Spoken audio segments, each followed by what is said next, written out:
Thank you, Tina. I did graduate with an engineering degree, but not right here, because there was no right here when Amy and I graduated. I don't know what was right here, but it was not the engineering school. What you guys are experiencing here at Stanford as undergrads and graduates is way more buffed out in high tech than when I was in school.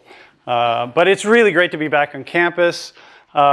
It's every time I come back to Stanford, I am blown away by just how Stanford just keeps amping it up, and she just keeps upping the game more and more to the point where, you know, I don't know how we can actually get any more influential. So I'm really proud when I come back to Stanford, and I have that common feeling that lots of alums have, like, wow, I don't know if I could get into Stanford now, given how talented all you guys are. But anyway, thank you guys for having me here tonight. This is super exciting. I was thinking this was going to be an intimate little sit on a stool in front of a small group of people and have an intimate conversation. This is a little bit more than I bargained for. Tina did warn me what was going to happen here. She kept saying it'll get downloaded 15,000 times a day, and now I'm super nervous because all these cameras are everywhere. But let me see if I can't tell you guys my story. Hopefully not make it a boring story. Hopefully make it a story that you can learn from. And Tina also said, don't just tell your story. She gave me a bunch of instructions. Make it modular. I don't even know what that means. But try to teach some lessons at the same time. Or try to glean what lessons you have taken away as you look back on your career. Okay, so what I'm going to do is I'm going to tell my story, which I'm going to call Power to the People. Okay, that's my story, Power to the People, and it'll become apparent what I'm talking about, hopefully. And then I'm going to have three main lessons that hang off of this in three loops off of this Power to the People story. And those lessons are going to be couched in a couple stories themselves. The first is going to be Pygmalion. The second is going to be The Wizard of Oz. And the third is going to be Keanu Reeves. Okay, that's the only one. Other references nobody gets. Okay, but I'll explain. So, Power to the People, Pygmalion, Wizard of Oz, Keanu Reeves. Here we go. All right, so I graduated in 1989 with an industrial engineering degree. Actually, a general engineering degree, industrial economics, because I went to Florence and studied for a semester or for a quarter, and that took me off track, so I couldn't actually get an IE degree, so I made up my own engineering degree, which was a terrific thing about Stanford. And I took that degree, and I, after a short stint in consulting, made my way to Microsoft. Okay, Microsoft only had about 3,000 people when I joined. So it was a relatively small company. And I was a product manager of DOS 5. Nobody, not even any chuckle of recognition. We don't have anybody who even knows what DOS is anymore. It's an operating system. And it was the first time Microsoft actually marketed an operating system upgrade. Before that, there'd never been an operating system upgrade. And so I was brought in as a product manager to try to sell operating system upgrades to regular consumers with PCs such that they would upgrade their computers. The killer feature we had for DOS 5, does anybody know it? All right, we're not geeky enough. Hand? No. HighMem.sys. We broke the 640K barrier of the Intel chip so we could run programs in high memory. Anyway, okay, we're not going to do any geeky stuff. But the point is, I was a product manager and I traveled a lot. I was a business traveler. And it was really frustrating for me to deal with the corporate travel agency. I had to plan a trip from Seattle, where I was working. I had to stop in Denver. I had to go to Buffalo, New York, to Denver. To Dallas, and then back to Seattle. Okay, this was a really complicated thing for me to plan with a corporate travel agent, and we had to do it on the phone. And I would call him or her on the phone, and I'd hear this clicking on the keyboard. Okay, of this, I knew she was looking at a screen as she was telling me fares and hotels and everything like that, and yet I couldn't see that screen for myself. I kind of wanted to jump through the phone, turn the screen my way, and do it myself. Okay? This is putting barriers between people and information is unsustainable in the world of technology. And I recognized at that point that there was a real opportunity to give power to the people and take that system that the travel agent was using and put it in front of people with their PCs. And it just so happens that the internet was, the graphical web hadn't quite happened yet, but the internet was just happening. And there were these consumer online services like America Online. Anybody remember that? CompuServe, Prodigy. I was a user of these services. And I knew that consumers were using online services and getting access to information. So while I was at Microsoft, and I was a product manager, and I was a kind of frustrated entrepreneur. I knew someday I wanted to be an entrepreneur. I saw this problem and this opportunity, and the light bulb of an idea for a startup went off in my head. And this is at a time when Microsoft was pretty small. I had opportunities multiple times a year to get in front of Bill Gates and give him updates on whatever project I was working on. And I pitched the idea at the next meeting of actually building an electronic travel agent and putting that power of information in the hands of regular people as a startup idea to Bill. I actually thought it wouldn't be a software business and that Microsoft wouldn't be that interested in it. I said, fund me on the outside and I'll go fulfill my entrepreneurial dreams. And so it was kind of a VC interaction that I was thinking of it as. And he laughed and he said, who are you going to hire? I was 25 or 6 years old at the time. I was pretty young. And so he said, start it inside of Microsoft. And if it works and wants to be separate from Microsoft, then we'll think about spinning it off. Okay? And so that was how Expedia was born. When I pitched the idea, one of the things that really Bill liked a whole lot about the idea. One was that we were going to build on PCs what was being run on mainframes in the travel industry, and he liked PCs doing the work that mainframes were doing. But he also saw in me that I had a really big idea and a big dream. I went in saying, we can one day become the largest seller of travel in the world, because I recognized that this power to the people technology had the opportunity to catalyze an industrial revolution in the travel industry, a giant industry. And that if we could short circuit the connection between the suppliers and the consumers and put them together one-to-one without anybody else in between, that the consumers were going to storm the Bastille and take over the industry. Okay? And so I had this BHAG, this big, hairy, audacious goal that was become the largest seller of travel in the world someday, by helping everyone everywhere make and take better trips. That was my big dream.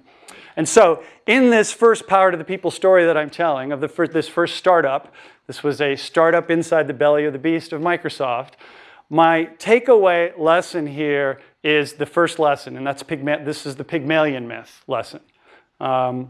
This is have great expectations. Great expectations beget great results.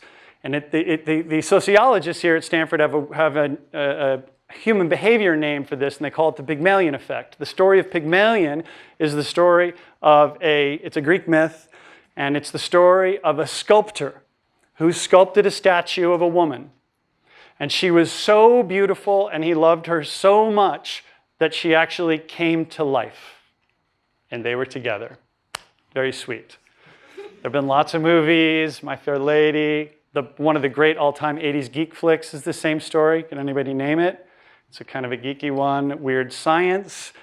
These two kids use what looks like a CAD program to build a virtual woman, and she actually comes to life. Okay, anyway, this is a repeatable myth that shows up over and over again, but the effect is that, the sociological effect is that great expectations beget great results, all right? There is a book called Good to Great. That's kind of a business school book by a guy, Jim Collins. Thank you, Tina. Jim Collins, Good to Great. And it is basically this same idea. Aim high. And when you aim high and have big, hairy, audacious goals, more often than not, they are somewhat self-fulfilling. Because once you free yourself to dream big and think big, you end up attracting people around you and joining teams of like-mindedness, and human ingenuity is such that you figure out how to actually make it so. All right, so that's my little lesson number one detour, the Pygmalion effect. And that feeds back into the story of Expedia. And I'll conclude quickly with that story, this first Power to the People story, by saying that Expedia is now the largest seller of travel in the world, sells over $70 billion a year in travel. Bill Gates and Steve Ballmer, who was my last boss at Microsoft, did honor their pledge to consider spinning off Expedia from Microsoft when I went and asked them for $100 million to spend on television advertising. And they said no. And I said, well, the public markets, this was 1999. 1999 was the first internet bubble. Pets.com went public in 1999.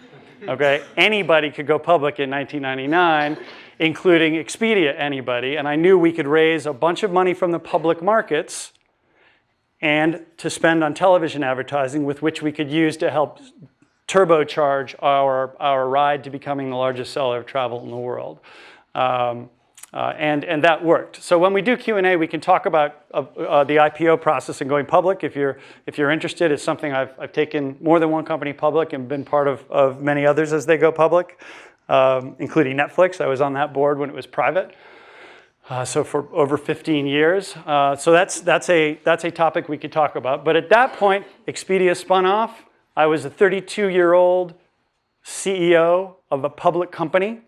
My management team was quite young, all around my age or younger. We were thrown right into the fire, and it was a wild time. Expedia turned out to be a fantastic business, so when the bubble burst and everything went down and crashed, Expedia crashed with it, but we had a real business, we were profitable, and we grew right through it. That story will conclude. It was a public company for a few years on its own. It was immensely successful, but it was public, and a buyer came along, a guy named Barry Diller, who was a media mogul who was getting out of the media industry and into the internet. And he came along and made a gigantic offer to buy the company. And we didn't have much, it was such a good offer, we didn't have much of a choice other than to sell the company for this big offer. This was in around 2003. And at that point, we sold the company. And at that point, I left and started doing other things. All right, so let me push pause for a sec and relocate ourselves on the kind of map of the non-Q&A portion of the chat. All right, so my story of startups, there's a common thread through all of them, and that is power to the people, okay? And this is this kind of fundamental ring zero acknowledgement that freedom is primal, that we want control, we want all of the information we can, we want to make decisions for ourselves, especially ones that are entertaining and ones that are financially important. We want to make these decisions ourselves. Okay, there is no industry where we, the people, we consumers, don't want to have more information in our fingertips so that we can be better informed. Okay, and so Expedia is an instance of a startup that kind of typifies this transparency of information idea, and it ended up catalyzing a new industrial, kind of a technology-driven industrial revolution in the travel industry, and the travel industry has never been the same since. Okay, so that's module one. All right, let me get a little sip of water. All right, so story two is that I went, after we sold Expedia and I left, I had 3 very little kids and a wife, and we had been working really hard for a long time. She's a doctor. And we decided to take a little break, which is a sub-lesson. I didn't highlight this one, but we moved to Italy for a year. And we lived in Florence with our 3 little kids. And you can close your eyes. Maybe you've been to Florence or been to Italy, been to Tuscany. Imagine the rolling hills, the vines, the glass of wine in your hands, the bowl of pasta right in front of you. Okay, as you build your careers and you guys do things, this right here this picture I'm painting that you're seeing and smelling and tasting is a really important part of life and success in your careers.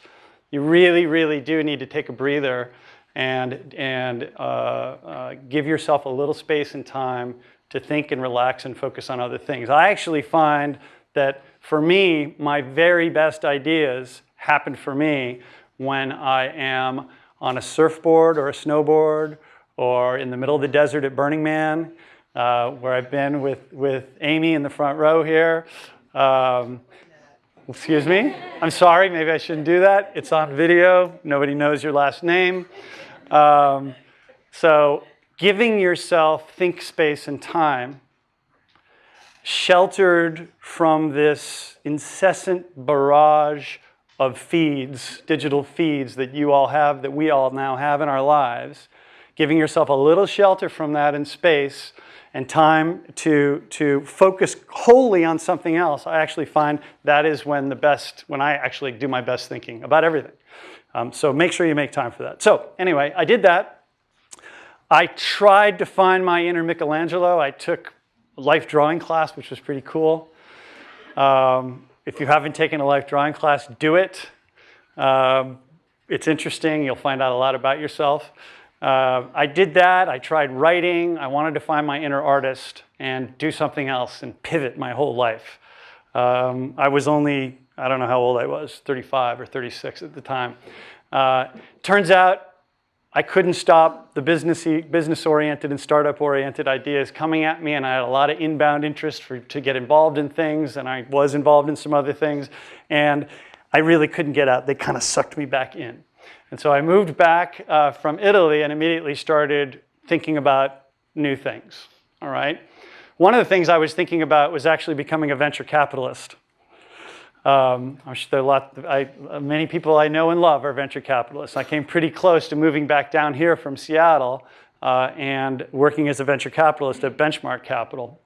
And at the last minute, I decided not to, but I decided to start up a new company with a friend of mine who I had met at Stanford, a guy named Lloyd Frink. He was a year ahead of me at Stanford. He was maybe 88. From Seattle. We had met at Stanford. He had gone to work he went to the same high school, Lakeside, that Bill Gates and Paul Allen, the founders of Microsoft, went to, although they are 8 or 9 years apart in age. They didn't really know each other, but they'd gone to the same high school and their moms knew each other. And Lloyd's mom knew Bill's mom, and Lloyd's mom said to Bill's mom, my son likes computers. And Bill's mom said, so does mine. We should get them together. And so Lloyd, at age 13, got together with Bill Gates. Microsoft was about 25 people at the time. And Lloyd went to work part-time for Microsoft when he was 14 years old, actually. Because none of the guys and gals at Microsoft, it was mostly guys at the time, wanted to answer support calls. It was really support letters. And so they had this kid from high school come in, and he had to answer the support letters. It was kind of funny. Anyway, so he worked at Microsoft successively every summer after that, and then went to work for Microsoft after college. And he was a key part of the team that built Expedia inside of Microsoft. And when I came back from Italy, we were sharing an office. He had left Expedia too. We were sharing an office just brainstorming ideas. And it just so happened that, like when I was a product manager and planning my trips, we were sharing an office and shopping for homes, because he was in family expansion mode and we needed to find a new home. And this is in 2004, something like that, 2005. And it's 2005. The web has been around for a long time now. And it was unbelievable to us how little access, how little information on what's for sale and about homes that we could access to make an informed decision. We're like, this is the most important financial decision of our lives. You know, homes are the biggest asset that most people have if you're lucky enough to have one. And yet we can't get basic information to determine what a house is actually worth. What's the square footage? You know, or can I see pictures of the inside of it? What are the tax records for this house? A house is for sale. We would go on the web and look at for sale listings on the web, and they didn't even have addresses listed.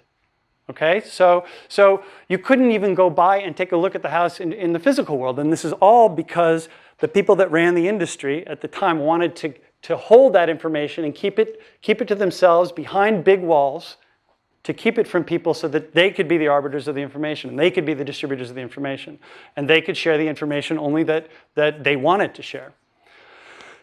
And so we looked at that and we said, well, how lucky are we? There is another opportunity to do a Power to the People startup. We can actually tear down those walls. Maybe we can tear down those walls and connect ourselves, our sisters, our mothers, all the people we know, connect them with all this information that we know they want so that they can make much better decisions about this most important financially and most dear emotionally decision that they make. Now, most of you probably haven't bought a house yet. Hopefully you will someday and you'll understand even more, but you kind of have a sense for how emotionally and financially important homes are. And so Zillow was born. So this is the second kind of Power to the People startup. And this is in 2005. And our mission there was very similar to what our Pygmalion mission, our BHAG there was very similar to what it had been in travel. We wanted to become the largest real estate marketplace in the world, where we'd build the most trusted and vibrant marketplace. We'd help people find better homes and improve their lives. Okay, it's been a pretty simple mission, and we wanted to be the largest. And that was in 2005 that we launched. And it turns out today, Zillow Group is the largest real estate marketplace in the world. We get about 170 million unique visitors a month to our brands. Our brands include Zillow, Trulia, and Street Easy. Those are our three biggest brands. We also have Hot Pads, which is a little smaller, that some of you may know or run into soon as you start getting apartments. The lesson I want to tell from Zillow, the little lesson is Wizard of Oz. Okay, Wizard of Oz. So, Wizard of Oz is not a current movie or play, but most of you guys know the story, right? Wizard of Oz. There are three main characters of the Wizard of Oz. All right? And the lesson here is about people and teams. Okay? The lesson here is about how do you know you're getting in with the right lot of people as you embark on your careers? And how do you evaluate who is going to be, who do you think exhibits those really rare, really rare combination of leadership qualities? And I use this Wizard of Oz shorthands. The three main characters of the Wizard of Oz were the Scarecrow, the Cowardly Lion, and the Tin Man. All right, and each one was seeking something that they were missing. Right, this was their quest in the Wizard of Oz. They were going to the Emerald City to visit the man behind the curtain, the all great and powerful, mighty wizard who was going to grant them each a wish. And the wish for the Scarecrow was that he had brains. All right, thank you. Good, getting some participation. Brains, okay? So lesson number one as you look for people in teams and companies is they're smart. They exhibit brains. They have brains. It seems like a simple thing. It's not actually all that simple, and it's not actually easy to discern many times, especially early in your careers. Okay, but this is super important. And in the information economy, the economy that most of you are going into, there aren't factories and trucks and trains and there's not as much capital, physical capital and assets for companies these days. All the companies I'm involved with, the assets are all human assets. It's human capital. And the work product of people's brains are the assets of the company. Code and brands and ideas. Okay? And so joining a company and joining up with people who are smart is really super important. And having a work environment that takes care of smart people is really important. All right, so that's Scarecrow, number one, brains. The Cowardly Lion, what did he seek? Courage. All right, good. Someone's going to break out into song here soon, I'm sure. All right, courage. People and teams have to have courage. All right? It can't be crazy courage because too much courage, like these are three legs of a stool and you have too much courage and not enough brains, the stool tips over, right? Because you're being stupid. You're being stupidly risk-loving. You want to have courage, but you want to take smart bets, all right? But it's an obvious one. And then the third, and perhaps the most important, is what the Tin Man sought. He was seeking heart, all right? Heart. This is the third leg of the stool. It's really important that you join teams of people who care about people, all right? Again, it's people who are driving the new economy. It's the work product of your brains, and life is too short to fall in with people who don't care about people. And if you happen to fall in with people who are super passionate about something and who are on a mission to change the world in some unbelievable way, that is even better. Because we all actually don't really want jobs. We want to be part of something bigger than ourselves to change the world so that we can put our little dent in the universe, all right? So that we can actually change the world for the better. That is what I mean by heart and passion. And those are the three legs of the stool. Coming back to the story now of Zillow, as I started Zillow, I was really lucky to have the whole founding team come from all people I'd worked with before at Expedia. Everyone, and including several Stanford grads. Everyone. So our CTO at Expedia became the CTO of Zillow, even though we had 0 employees. And there's a long list of people, including my partner, Lloyd. Okay, so to wrap story number 2 of Zillow, and then I'll move on and we'll get to questions. Power to the People story number 2, Zillow did really well. We launched in 2005. We launched with the Zestimate, which was an estimated market value of every home in the country that we've dropped on every roof in the country. We updated every night. So it had this amazing emotional kind of real estate porn appeal to it. People wanted to see what homes were worth. That was a completely novel thing. Drew so many people on the first day that we launched that the site went over and didn't come back up for a day and a half. Okay, which we made a good PR story and said, we're so popular, it fell over. So everybody came back later. So that was our initial feature. And now Zillow is a giant marketplace. We took it, the business grew. We took it public about 6 years ago. So Zillow Group is a public company now. Just like Expedia is a public company, we have about $1 billion in revenues. So it's like it's become a real company. I'm executive chairman there. I ran it for the first 6 years of existence. I was the CEO, but then I kind of kicked myself upstairs and I'm executive chairman there now. All right, and that's an ongoing concern. We have lots of lands to conquer on that one, and that's fun.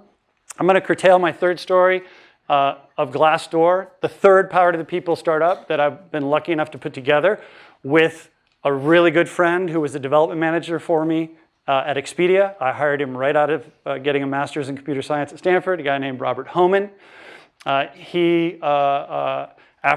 he left Expedia, he came to me and he said, let's start, what do you got? You got any ideas? Let's start something.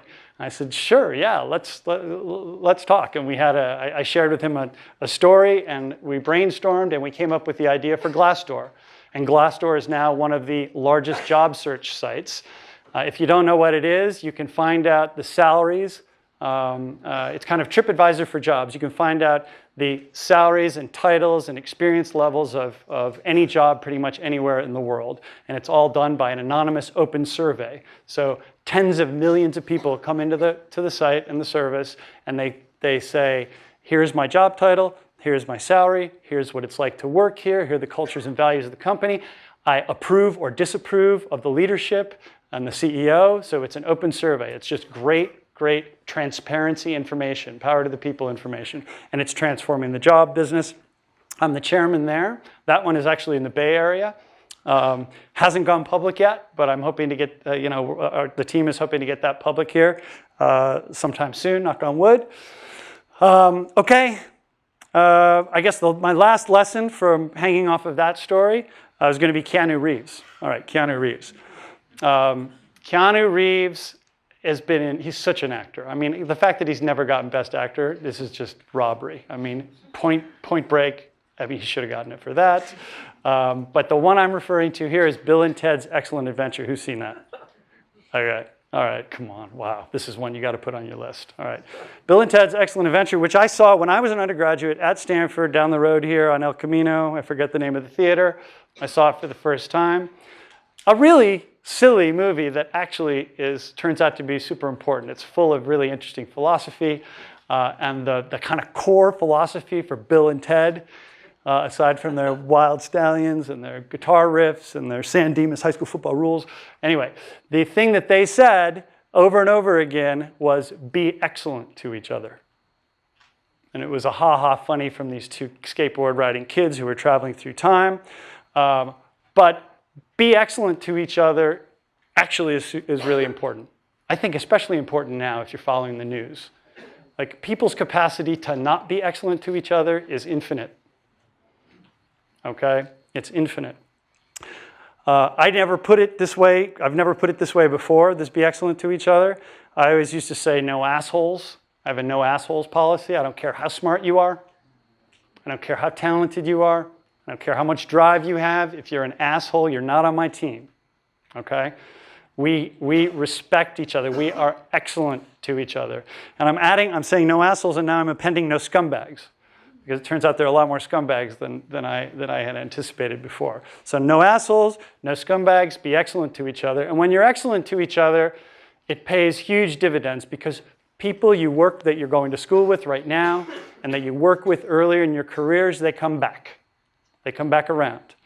And each of my stories, but Glassdoor as well, is a story of people that I worked with and I was excellent to and who were excellent to me coming back around and doing new cool things together. All right, so, I never really put this together, but I owe so much to Stanford because so much of the foundation of my network actually was hatched right here. And I guess that's a lesson too. Be excellent to the people right here because a lot of the people you're going to school with and working on projects with or playing ultimate frisbee with or whatever it is, these are the people that you're going to be you may be working with them throughout your career. And there's some really talented people here. There are some assholes and scumbags too, but there's some really talented people here. And so be excellent to each other and it will pay dividends. All right. So, power to the people, Pygmalion. The lesson of Pygmalion is great expectations beget great results. Okay? Wizard of Oz, which is brains, courage, and heart. And Bill and Ted, Keanu Reeves, be excellent to each other. All right. Questions? We can talk about, I didn't talk anything about Netflix. We can talk about that. I know it's really topical. I'm just a board director there, so it's not a company I started. Shoot. But it's one I'm lucky enough to have been involved with for a long time. Right. Tina. I'll kick it off. Yes. While everyone else is Open thinking of their floodgates. burning questions. Yes. So I'm really passionate about what leaders do to build cultures. I mean, you talk about the importance of a culture. Mm-hmm. What are the levers you have at your disposal for building a culture of innovation and trust that you use? Okay, so what are the levers I have as a leader at my disposal to build a culture of innovation and trust and respect and success? I'll append to that. The first one is the people point. Okay, you gotta get in with the right people. Okay, and so when you're small, the people point never goes away. It's really important. But when you're small, you know everybody. And so a lot of the more Dilberty processes, kind of big company processes, they don't come into play necessarily when you have a small team of people. Okay? It's when you pass the Dunbar unit of 150 people, or thereabouts, when you can know, you as the CEO, you as the engineer, you as the HR person can't possibly know everybody and know everything that's going on. And now you need to put in place a lot of these, what younger people might view as bureaucratic or Dilberty. You guys know what Dilbert is, right? All right, anyway, like joking at big companies, processes and infrastructure in place. And part of that is laying out a really well-defined mission, talking about values, and then actually living those values in the company and reinforcing them at every possible chance you have to communicate. And so the CEO of Zillow Group is a guy named Spencer Raskoff, who's just unbelievable. And he has his mission thing that everybody says before every meeting, and he has the 6 values of the company, stuff like move fast, think big, and those are emblazoned on the walls, and those pervade his communications. That is one technique, and if it's abided by, it works really, really well. Another one that I actually like that's kind of Dilberty as well is that everybody does this kind of fun personality test. At Zillow Group, at least, and every company has some different mechanism. And the personality test ends up, it's kind of fun. Everybody likes to answer a bunch of questions about themselves and be told why they're so special and different. And it turns out that no matter what your strengths are, it's special and different and additive, which is true. It turns out a diversity of personality is really important in a corporate environment. And those things are translated into a series of colored bricks that sit on people's desks at Zillow Group. And if it's red on top, that means this person leads with red energy. They're competitive. You know, they want to be told things quickly and then get out of my face. But then they're the people that have the green brick on top, which are they just kind of want to get along. They want everybody to get along with each other and cooperate. And it's a really interesting mechanism I found for people who are clashing with other people to look at their personality profile and say, oh yeah, okay, that person, you know, Amy's the green on top person, so I'm going to have to actually behave a little differently. You know, these are silly sounding, corporate-y sounding things that are really important as companies get big. Who else? Yes. One of my classes, Tina told us that if it's not good, it's not the end. So when you had your times of frustration or maybe feeling lonely and like no one was backing you up, how did you keep going? What did you tell yourself? If it's not good, it's not the end? Yeah.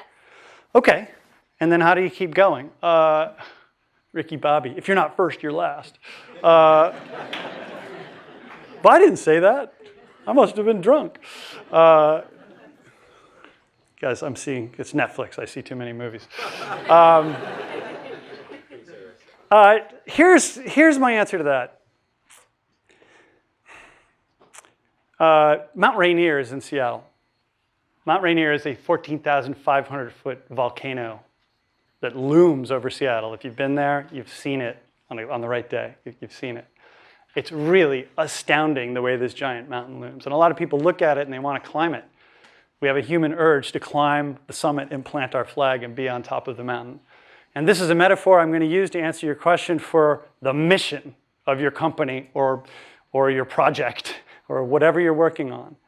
Okay? If you have a clear mission and it's inspirational, and you maybe have a team of people, or maybe it's just you're trying to get to that summit, but it's a clear mission and it's good and you understand it, then on your way there as you're hiking with your team, when it's stormy or you're trying to make a bad river crossing and you can't see the mountain and things feel lonely and bad, well, if that image of Mount Rainier, the summit of Mount Rainier, is clearly in your mind, you know where you're headed and you know what you want and you know it's good, you get through.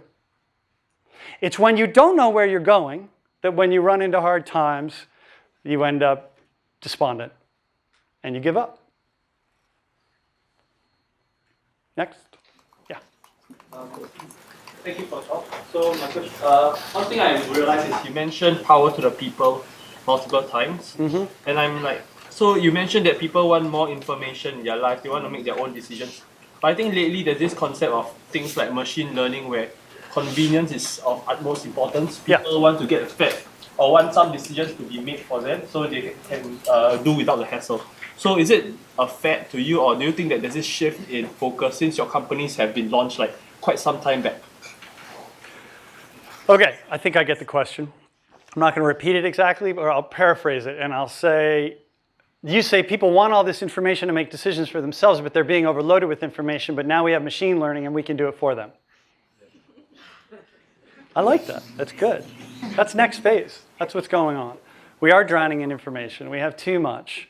And next level stuff, I mean, the class before this was machine learning 432 or something, which I missed. But we employ machine learning in a lot of my companies. It is to actually synthetically be able to sort, sift, and analyze and make decisions for you. People want really smart assistants.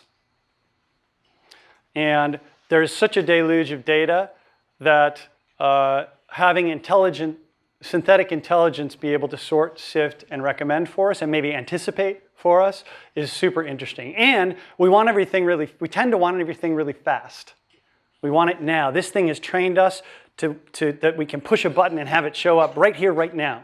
You know, the Uberification of everything. Netflix has done the same thing. I want to watch it now. Then I want to watch the next one. Okay, I want my groceries now. I want to buy my house now.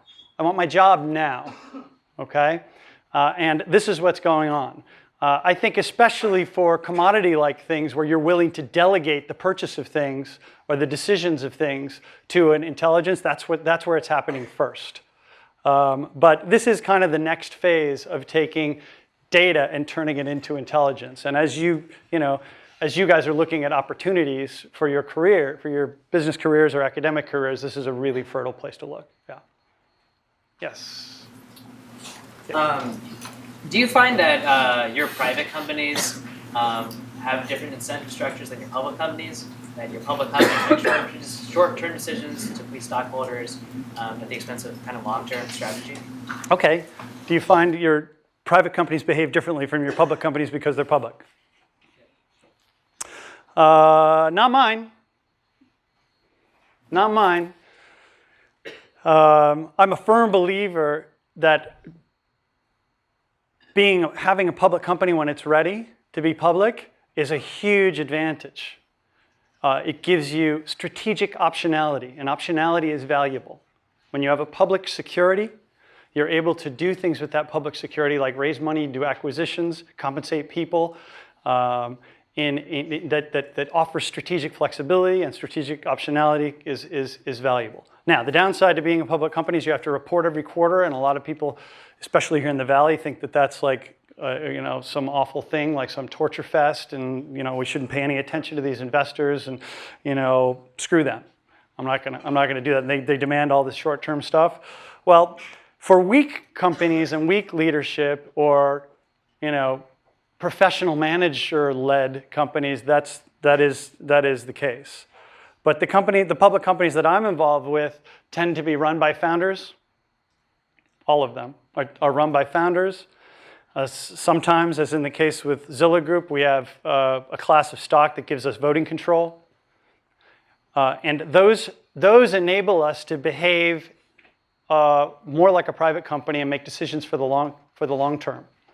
And the shareholders that know us and believe in us can come along for the ride long term. Even if we have to do short-term things that hurt profitability, they know we're doing it for the long term because we're in it for the long term, because we control the company. And so I believe having a founder-led company or founder-like led company that has some control provisions to free these companies up to make long-term decisions is the optimal combination, personally. Yeah. Yes. Yes. Okay. You were talking about to be excellent with the people, So how do you inspire your team to be excellent to each other? Any tip you can share or way? Yes. How do you be excellent to each other? Okay, so I think this is especially true because a lot of you are in tech. A lot of you are engineers. And maybe many of you will go work for tech companies.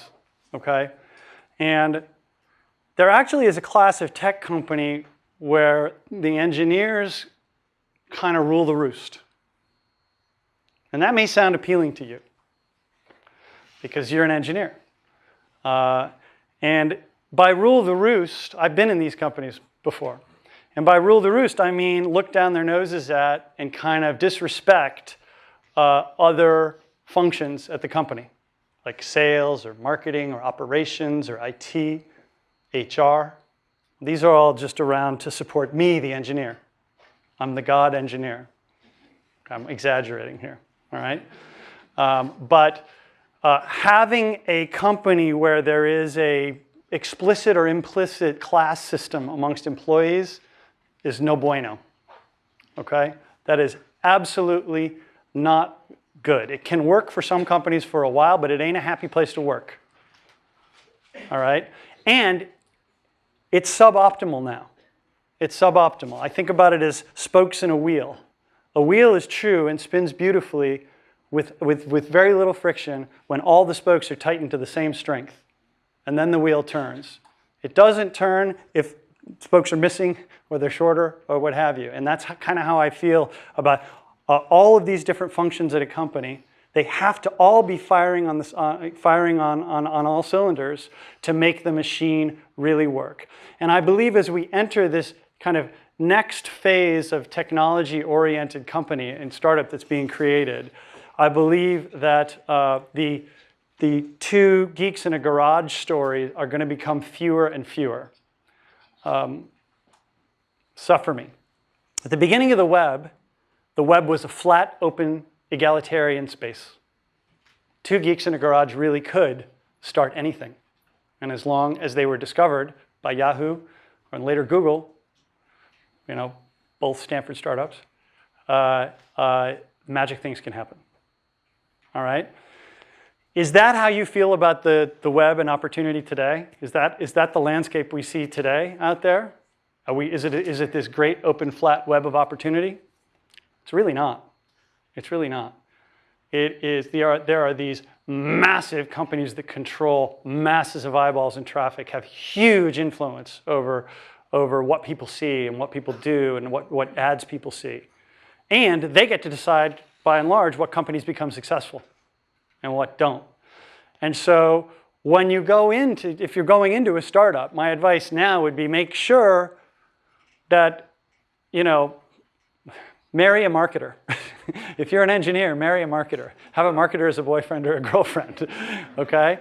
Have that marketer be part of your company because you're going to need to be super clever about how to get your product in front of people.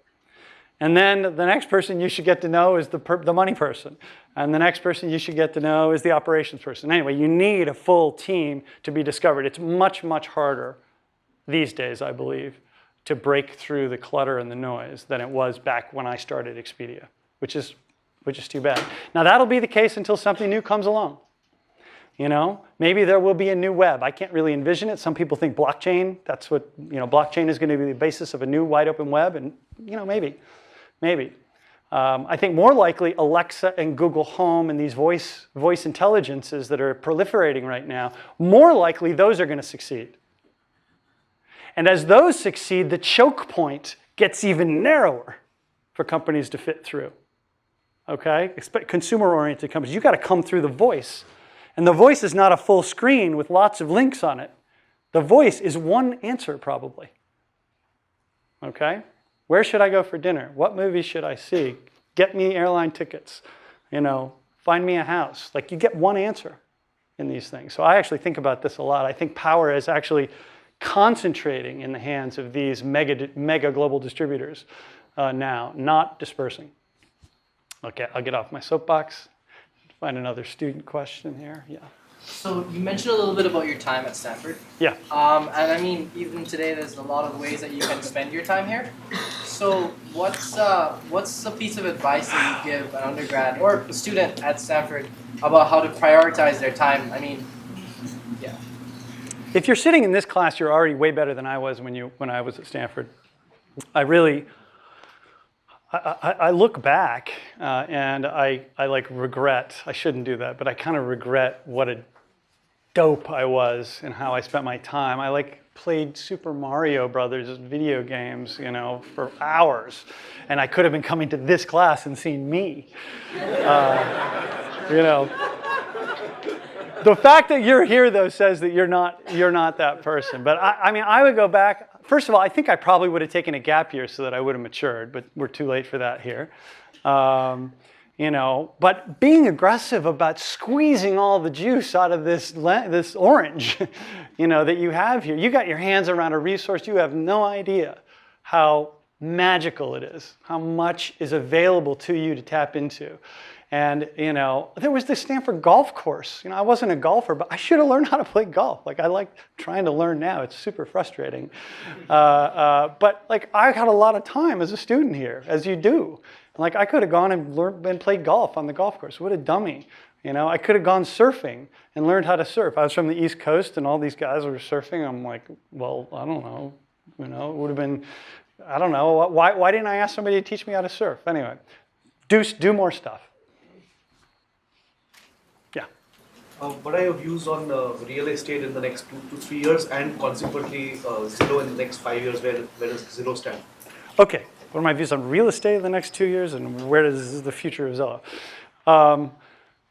So Zillow is like the Bloomberg of real estate information, and I am not the spokesperson for all that data, so I can't give you a great prognostication, but Zillow itself provides you with a lot of good stuff. We're like feeding the Fed and and feeding all these industry groups all the data we have.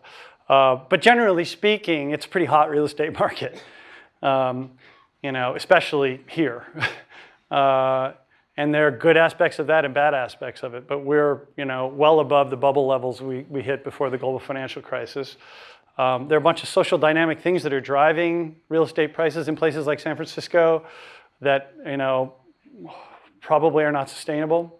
But generally speaking, the real estate market is immensely healthy right now.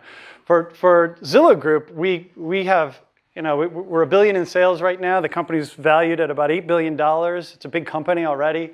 We have 3,000 people that work there. But I believe we've just set the table for the main event. Like we've just set the table for dinner. We've brought transparency to this giant industry, and yet not much has changed yet. Things have got to change, and so we see a ton of kind of the Uberification of, you've probably never bought a house, but it's like really hard to buy a house, and like signing all these documents and all this time and all these people with their hands out taking money from you and title insurance, and anyway, there's all this cruft, and software can be a great leveler of cruft in the long term, and so that's kind of the next phase. And so we see a ton of opportunity in making the whole process much easier for the buyer and the seller ultimately. Yeah. Yes. Why do you think Redfin hasn't taken off yet? Redfin? Why hasn't Redfin taken off yet? It's actually doing okay. It's another Seattle company, but it's a brokerage company, and it's a discount brokerage. I'm not sure, but they do some pretty interesting things. Brokerage models are inherently more limited from a growth perspective. Zillow Group is a marketplace and platform. Okay, we're an open marketplace. We're not trying. We don't have real estate agents that work for us, so we're not limited to that. So they've chosen a little bit different business model, but it's a well-run company. Yeah. Yes.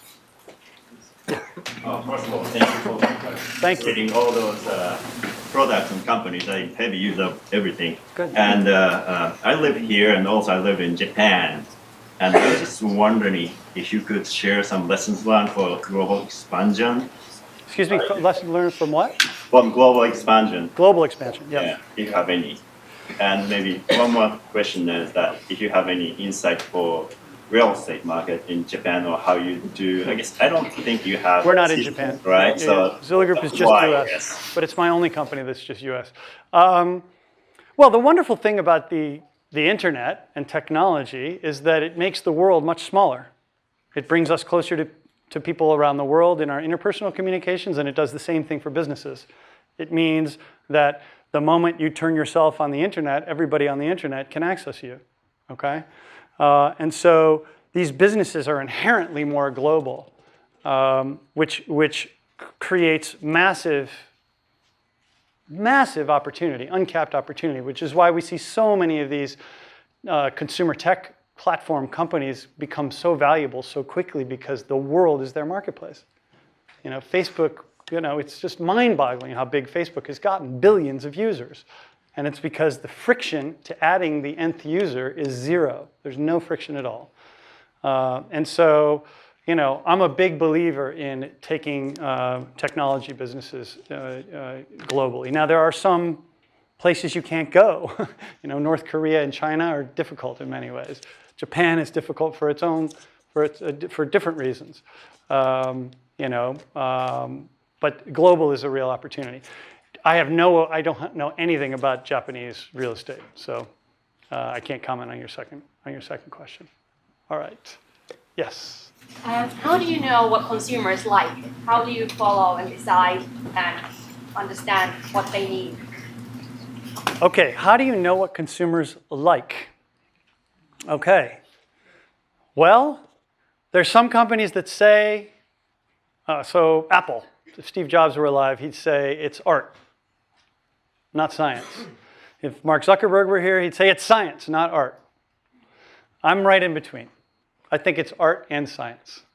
I think the art is having user empathy. I only do consumer-oriented companies, okay? This is different for B2B companies. It's not my department.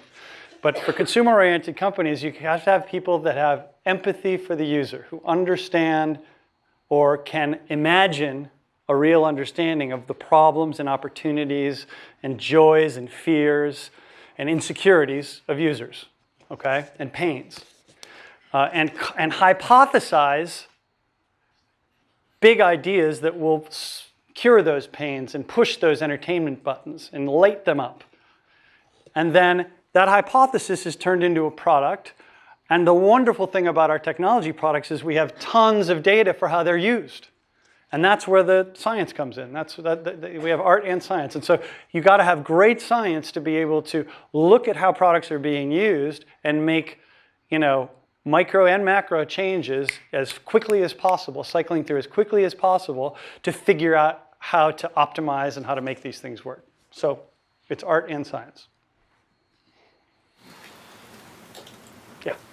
So when you were talking, it was clear that you're mentioning each of your companies has a component of culture, people, and technology. And as you are building your culture and trying to make sure that you don't hire the assholes or the scumbags, how do you filter that?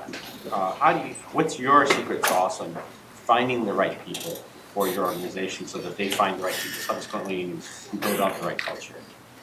I mean, so how do you find the right people to maintain these successful cultural organizations that can win? A little bit of the Wizard of Oz answer I would give you, but that's not specific, I know.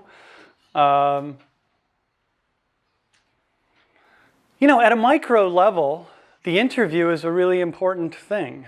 The interview combined with references, but in a conversation with someone, I always try to get at the passion and to find the person's passion. If I can't find the passion, I assume it's not there. And so maybe that's unfair. We only have an hour or whatever, but if I can't find it, when I don't do a ton of interviewing anymore, but I do for high-level jobs. And I always start in the interest part of the resume. This person likes to golf or snowboard or ultimate frisbee or whatever it is. And I start there, and I try to find if that's just bullshit that they're putting down there or if they actually care about those things. If they care about those things, their eyes light up, they lean forward, they become animated. And now we can have a business conversation maybe built around that. So that's one of the techniques I use. But there's no pat answer to that question. You've got to have an organization that continually is bringing smart people in. What attracts the smart people to apply is great Glassdoor ratings. Great Glassdoor ratings. And a clarity of mission and purpose and a mission that person is attracted to. And so that person should come in with that. And if you find that and there's a fit, give them a try. If it doesn't work out, don't be afraid to say it didn't work out and move on. Yeah. Well, all right. I'm sure that you all agree this is totally fascinating. Please join me and thank you guys.